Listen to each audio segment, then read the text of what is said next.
Hello students, myself Dr. Nidhi Sharma, Associate Professor, Department of Chemistry, Government College, Kota. आज का जो हमारा topic है वो है इलेक्ट्रोनेगेटिविटी। ये बीएससी पार्ट 1 के स्टूडेंट्स के लिए है। हिंदी में इसको बोलते हैं विद्युत ऋणता। सबसे पहले आता है कि इलेक्ट्रोनेगेटिविटी होती क्या है। देखिए, ये एक रिलेटिव टेंडेंसी है किसी भी एटम की मॉलिक्यूल के अंदर electrons, shared pair of electrons होते हैं, उनको अपनी ओर अट्रैक्ट करने की पावर। तो क्या है ये? The relative tendency of an atom to attract the shared pair of electrons towards itself in a molecule is known as electronegativity. इसे हम डिनोट करते हैं काई के द्वारा। देखिए, जैसे HCl है, हम HCl में क्या है कि एक एक इलेक्ट्रॉन दोनों ने शेयर किया है, कोवलेंट बॉन्ड है इनमें। ये जो दोनों इलेक्ट्रॉन्स हैं, इसमें जिसकी इलेक्ट्रॉन नेगेटिविटी ज़्यादा होगी, इलेक्ट्रॉन पेयर जो है वो उसकी तरफ थोड़ा शिफ्ट हो जाएगा। जैसे इसमें देखिए आप, Cl की इलेक्ट्रॉन नेगेटिविटी जो है वो 3 है और हाइड्रोजन की जो इलेक्ट्रॉन नेगेटिविटी है वो कितनी है? 2.1। तो इलेक्ट्रॉन नेगेटिविटी Cl की ज़्यादा है, इसलिए इलेक्ट्रॉन पेयर जो है वो थोड़ा सा Cl की तरफ शिफ्ट हो जाता है और Cl के ऊपर स्लाइटली नेगेटिव चार्ज आ जाता है और H के ऊपर स्लाइटली पॉजिटिव चार्ज आ जाता है। अब अगर पीरियोडिक टेबल में देखें तो फ्लोरीन जो है वो हाईली इलेक्ट्रोनेगेटिव एलिमेंट है, इसकी इलेक्ट्रोनेगेटिविटी होती है 4 और फ्रेंशियम एंड सीजियम जो है वो लीस्ट इलेक्ट्रोनेगेटिव एलिमेंट है, इनकी इलेक्ट्रोनेगेटिविटी है 0.7। अब हम लेते हैं कि ट्रेंड इन पीरियोडिक टेबल कि पीरियड टेबल में इसकी क्या प्रवृत्ति है। देखिए, पीरियड में जब आप देखेंगे लेफ़्ट टू राइट जाएंगे तो एटॉमिक साइज़ जो है वो डिक्रीज़ होगा, क्योंकि नंबर ऑफ शेल्स नहीं बढ़ रहे हैं, एटॉमिक नंबर बढ़ रहा है। एटॉमिक नंबर बढ़ने की वजह से क्या होगा? न्यूक्लियर फोर्स ऑफ अट्रैक्शन बढ़ेगा। न्यूक्लियर फोर्स ऑफ अट्रैक्शन बढ़ेगा तो साइज़ डिक्रीज़ होगा, और साइज़ जब डिक्रीज़ होगा तो इलेक्ट्रॉन्स को अट्रैक्ट करने की जो पावर है वो बढ़ेगी। तो पीरियड में लेफ़्ट टू राइट जाने पर इलेक्ट्रोनेगेटिविटी के मान बढ़ते हैं। और आप देख भी सकते हैं कि इलेक्ट्रोनेगेटिविटी का जो मान है फ्लोरीन का जो है वो हाईएस्ट होता है। अब लेते हैं ग्रुप में। देखिए, ग्रुप में जनरली क्या होता है कि इलेक्ट्रोनेगेटिविटी के मान जो है वो डिक्रीज़ होता है। डिक्रीज़ क्यों होता है? क्योंकि एटॉमिक साइज़ जो है वो बढ़ता है। जब आप टॉप टू बॉटम जाएंगे तो एटॉमिक साइज़ बढ़ेगा, नंबर ऑफ़ शेल्स बढ़ेंगे। नंबर ऑफ़ शेल्स बढ़ेंगे तो क्या होगा? साइज़ बढ़ गया। साइज़ बढ़ने की वजह से इलेक्ट्रॉन को अट्रैक्ट करने की पावर कम हो गई, इलेक्ट्रोनेगेटिविटी का मान कम हो गया। इसके अलावा जो नोबल गैसेस हैं, नोबल गैसेस का स्टेबल कॉन्फ़िगरेशन होने की वजह से NH2 NP6 होता है। तो स्टेबल कॉन्फ़िगरेशन होने की वजह से क्या होता है, उनमें इलेक्ट्रॉन को अट्रैक्ट करने की जो टेंडेंसी है वो 0 होती है। जैसे हीलियम, नियॉन, आर्गन तक इनकी जो इलेक्ट्रॉन नेगेटिविटी है वो 0 होती है। अब आप देखिए पीरियोडिक टेबल में, यहाँ से देखिए hydrogen, lithium, sodium, potassium, rubidium, caesium, francium. Hydrogen की इलेक्ट्रोनेगेटिविटी कितनी है? 2.1। और ये ग्रुप में हम देख रहे हैं तो ये कैसी हो रही है? डिक्रीज़ होती चली जा रही है। और फ्रांशियम और सीजियम जो है उनकी कितनी है? 0.7 है। और अगर हम पी ब्लॉक में देखें, फ्लोरीन की जो इलेक्ट्रोनेगेटिविटी है वो कितनी है? 4 है। उसके बाद डिक्रीज़ होती चली जा रही है। अगर आप पीरियड में देखेंगे तो देखिए, यहाँ लिथियम, बेरिलियम और बोरॉन, कार्बन, सेकेंड पीरियड देख रहे हैं हम, boron, carbon, nitrogen, oxygen, fluorine, इन सब की इलेक्ट्रोनेगेटिविटी कैसी हो रही है? पीरियड में लेफ़्ट टू राइट जाने पर बढ़ रही है। बढ़ क्यों रही है? क्योंकि एटॉमिक साइज़ जो है वो डिक्रीज़ हो रहा है, न्यूक्लियर फोर्स ऑफ अट्रैक्शन बढ़ रहा है। एटॉमिक नंबर बढ़ने के साथ न्यूक्लियर फोर्स ऑफ अट्रैक्शन जो है वो बढ़ रहा है, और ग्रुप में न्यूक्लियर फोर्स ऑफ अट्रैक्शन कम हो रहा है। इसलिए इलेक्ट्रोनेगेटिविटी ग्रुप में जाने पर, टॉप टू बॉटम जाने पर घटती है और लेफ़्ट टू राइट जाने पर बढ़ती है। अब हम लेते हैं methods of determination of electronegativity. देखिए, 3 स्केल्स हैं जिससे हम इलेक्ट्रोनेगेटिविटी को निकाल सकते हैं। सबसे पहले है पॉलिंग स्केल। पॉलिंग स्केल में क्या है कि ये बेस्ड है एक्सिस ऑफ बॉन्ड एनर्जी पर। इससे इलेक्ट्रोनेगेटिविटी का हम पहले डिफरेंस निकालते हैं। इन्होंने जो पॉलिंग ने निकाला वो क्या निकाला, इलेक्ट्रोनेगेटिविटी डिफरेंस निकाला। काई ए माइनस काई बी इज इक्वल टू होता है 0.208 अंडर रूट डेल्टा। देखिए यहाँ पे काई ए क्या है, इलेक्ट्रोनेगेटिविटी ऑफ ए एटम, और chi B electronegativity of B atom. और डेल्टा क्या चीज़ है, एक्स्ट्रा बॉन्ड एनर्जी है। और 0.208 जो हम ले रहे हैं वो क्या है, ये एक फैक्टर है, कन्वर्जन फैक्टर। जैसे ए 1 इलेक्ट्रॉन वोल्ट इजिकल टू होता है 23.053 किलो कैलोरी पर मोल। 1 इलेक्ट्रॉन वोल्ट इजिकल टू, तो हम इसको कन्वर्ट कर लिया किसमें, किलो कैलोरी पर मोल में, इसलिए 0.208 से इसको मल्टीप्लाई करते हैं। तो डेल्टा इजिकल टू होता है actual energy minus energy for 100% covalent bond. अब देखिए 100% कोवलेंट बॉन्ड जो होता है उसकी जो बॉन्ड एनर्जी है वो होती है geometrical mean of bond energies. Bond energies किसकी, ए जो मॉलिक्यूल है और बी मॉलिक्यूल। तो बॉन्ड एनर्जी 100% कोवलेंट की ए बी जो कंपाउंड है उसकी कितनी हो गई, under root energy bond energy of A molecule into bond energy of B molecule. तो डेल्टा इजिकल टू हो गया actual energy minus under root A into E B bond energy of A and bond energy of B molecule. Next लेंगे हम Mulliken scale. देखिए Mulliken scale क्या है कि the value of electronegativity of elements are the average of their ionization potential and electron affinities. E N electronegativity is equal to होती है IP ionization potential plus electron affinity divided by 2, तो इसका average ले लिया। Polling और Mulliken की जो values हैं वो एक दूसरे से किस तरह रिलेटेड है। देखिए काई पॉलिंग की जो है इज इक्वल टू होता है 0.34 मल्टीप्लाइड मुलिकन की जो वैल्यू है माइनस 0.2। नेक्स्ट है एल्ड्रेड एंड रोशो स्केल।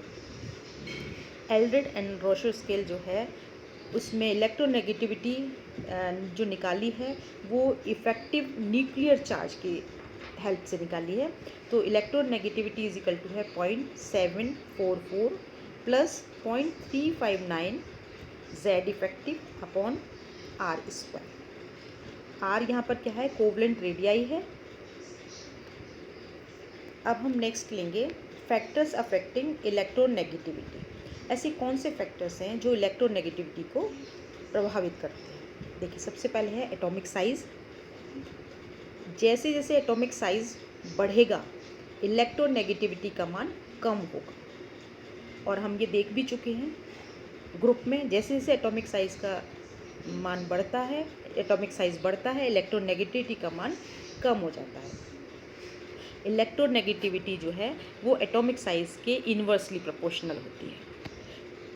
देखिए एटॉमिक साइज़ अगर कम हो रहा है तो न्यूक्लियर फोर्स ऑफ अट्रैक्शन बढ़ेगा, न्यूक्लियर फोर्स ऑफ अट्रैक्शन बढ़ेगा तो इलेक्ट्रोनेगेटिविटी का मान बढ़ेगा। एटॉमिक साइज़ कम होगा तो इलेक्ट्रोनेगेटिविटी बढ़ेगी, अगर एटॉमिक साइज़ बढ़ेगा तो इलेक्ट्रोनेगेटिविटी कम होगी। नेक्स्ट पॉइंट है इफ़ेक्टिव न्यूक्लियर चार्ज। ये भी देखें तो यही पॉइंट है, इसको दूसरी तरीके से कहा गया है कि अगर इफ़ेक्टिव न्यूक्लियर चार्ज का मान बढ़ेगा तो उसमें इलेक्ट्रॉन्स को अट्रैक्ट करने की पावर बढ़ेगी, शेयर्ड पेयर ऑफ इलेक्ट्रॉन्स हैं उनको अट्रैक्ट करने की पावर बढ़ेगी। जब इलेक्ट्रॉन्स को अट्रैक्ट करने की पावर बढ़ेगी तो क्या होगा, इलेक्ट्रोनेगेटिविटी ज़्यादा होगी। तो electronegativity is directly proportional to Z effective. समझ में आ रहा है आपको। चलिए नेक्स्ट पॉइंट लेते हैं, third oxidation state. Oxidation state को ये किस तरह से प्रभावित करती है इलेक्ट्रोनेगेटिविटी को। देखिए अगर ऑक्सीडेशन स्टेट ज़्यादा है, हायर ऑक्सीडेशन स्टेट है, तो क्या होगा, उस पर पॉजिटिव चार्ज ज़्यादा होगा। पॉजिटिव चार्ज ज़्यादा होगा तो क्या होगा, वो इलेक्ट्रॉन्स को स्ट्रांगली अट्रैक्ट करेंगे। स्ट्रांगली अट्रैक्ट करेंगे तो इलेक्ट्रोनेगेटिविटी विल इंक्रीज। तो oxidation state is directly proportional to electronegativity. आप देखिए इसमें इलेक्ट्रोनेगेटिविटी Fe3+ आयन की 1.96 होती है और Fe2+ आयन की 1.83 होती है। तो Fe किसकी ज़्यादा हुई? जिसकी ऑक्सीडेशन स्टेट हायर है, Fe3+ की, और Fe2+ लोअर ऑक्सीडेशन स्टेट है, तो इसकी इलेक्ट्रोनेगेटिविटी कम है। नेक्स्ट पॉइंट हम लेते हैं स्टेट ऑफ हाइब्रिडाइजेशन, या हम कहें टाइप ऑफ हाइब्रिडाइजेशन। ये कैसे इलेक्ट्रोनेगेटिविटी को प्रभावित करता है। देखिए जो s ऑर्बिटल है वो न्यूक्लियस के ज़्यादा नज़दीक होता है, और ज़्यादा नज़दीक होगा तो न्यूक्लियर फोर्स ऑफ अट्रैक्शन ज़्यादा होगा। न्यूक्लियर फोर्स ऑफ अट्रैक्शन ज़्यादा होगा तो क्या होगा? उसकी इलेक्ट्रोनेगेटिविटी का मान अधिक होगा। अब यहाँ पे हम हाइब्रिडाइजेशन की टाइप ले लेते हैं sp, sp2 and sp3। sp इसमें s करेक्टर कितना है? 50%, और इसकी इलेक्ट्रोनेगेटिविटी अगर देखें तो 3.29। sp2 इसमें कितना हो गया s करेक्टर? 33.3, और इसकी इलेक्ट्रोनेगेटिविटी है 2.75। इसी तरह से sp3 की जो s करेक्टर है वो 25% है और इलेक्ट्रोनेगेटिविटी है 2.48। तो जहाँ s करेक्टर हाइब्रिड ऑर्बिटल में ज़्यादा होगा वहाँ पर क्या होगा? इलेक्ट्रोनेगेटिविटी का मान भी अधिक होगा। अब हम लेते हैं impact of electronegativity on chemical behaviour, कि इलेक्ट्रोनेगेटिविटी का क्या इम्पैक्ट है केमिकल बिहेवियर पर। सबसे पहले लेते हैं इसमें स्टेबिलिटी ऑफ बॉन्ड। देखिए यहाँ पर हमने ये एग्जांपल लिया हुआ है HF, HCl, HBr and HI। इनका इलेक्ट्रोनेगेटिविटी डिफरेंस देखिए H और F में कितना है। H की इलेक्ट्रोनेगेटिविटी आप जानते हैं 2.1 होती है और फ्लोरीन की कितनी होती है? 4। तो डिफरेंस कितना हो गया? 1.9। इसी तरह से HCl का है 0.9, HBr का 0.7 और इसका है 0.4। तो the greater is the difference in electronegativity of two atoms, more stable will be the bond. इनकी स्टेबिलिटी जो HX है उसकी स्टेबिलिटी जो है HF से लेके HI तक क्या हो रही है? डिक्रीज़ हो रही है, क्योंकि इलेक्ट्रोनेगेटिविटी का डिफरेंस जहाँ ज़्यादा होगा वहाँ बॉन्ड की स्टेबिलिटी ज़्यादा होगी। नेक्स्ट लेते हैं हम nature of bond. Electronegativity helps in deciding the nature of bond. देखिए ये किस तरह से डिसाइड करते हैं हम, कि जहाँ पर इलेक्ट्रोनेगेटिविटी में डिफरेंस बहुत कम है या ज़ीरो है तो वहाँ बॉन्ड कैसा बनेगा? नॉन पोलर कोवलेंट बॉन्ड बनेगा। जहाँ डिफरेंस ज़्यादा है वहाँ पर बॉन्ड कैसा बनेगा? पोलर बनेगा। और जहाँ डिफरेंस 1.7 से ज़्यादा है वहाँ बॉन्ड कैसा होगा? आयनिक बॉन्ड होगा। अब आप देखिए इसकी टेबल देखते हैं। The difference between electronegativity of two atoms, किस तरह से वो हेल्प करते हैं डिटरमाइन करने में कि नेचर ऑफ बॉन्ड क्या होगा। ये देखिए आप, इलेक्ट्रोनेगेटिविटी 0 से 0.5 है। अगर इलेक्ट्रोनेगेटिविटी का डिफरेंस 0 से 0.5 है तो कैसा बॉन्ड बनेगा? Non polar covalent bond. 0.5 से 2 है तो पोलर कोवलेंट बॉन्ड बनेगा, और अगर 1.7 से ज़्यादा है या 2 से लेकर 4 के बीच में है तो कैसा बनेगा बॉन्ड? आयनिक बॉन्ड बनेगा। नेक्स्ट है point acidic and basic nature of oxides. देखिए जब आप पीरियड में लेफ़्ट टू राइट जाते हैं तो इलेक्ट्रोनेगेटिविटी का मान बढ़ता है। इलेक्ट्रोनेगेटिविटी का मान बढ़ता है क्योंकि साइज़ छोटा होता है, न्यूक्लियर फोर्स ऑफ अट्रैक्शन बढ़ जाता है। और ऑक्साइड्स को अगर हम देखें तो ऑक्साइड्स का नेचर जो है, बेसिक करेक्टर जो है वो घटता है और एसिडिक करेक्टर जो है वो बढ़ता है। अब आप मेटल ऑक्साइड्स देखिए, यहाँ पर हमने लिया है Na2O और N2O और तीसरा है BeO, ठीक है। तो अब इसमें देखते हैं हम कि कौन सा जो ऑक्साइड है वो किस नेचर का होगा। अगर इनकी इलेक्ट्रोनेगेटिविटी में डिफरेंस, इलेक्ट्रोनेगेटिविटी में डिफरेंस क्या है? ऑक्साइड की इलेक्ट्रोनेगेटिविटी माइनस जो एलिमेंट है उसके साथ में उसकी इलेक्ट्रोनेगेटिविटी का जो डिफरेंस है अगर 2.1 है तो वो नेचर वो कैसा होगा? ऑक्साइड का नेचर एम्फोटेरिक होगा। अगर ग्रेटर देन 2.1 है तो वो कैसा होगा?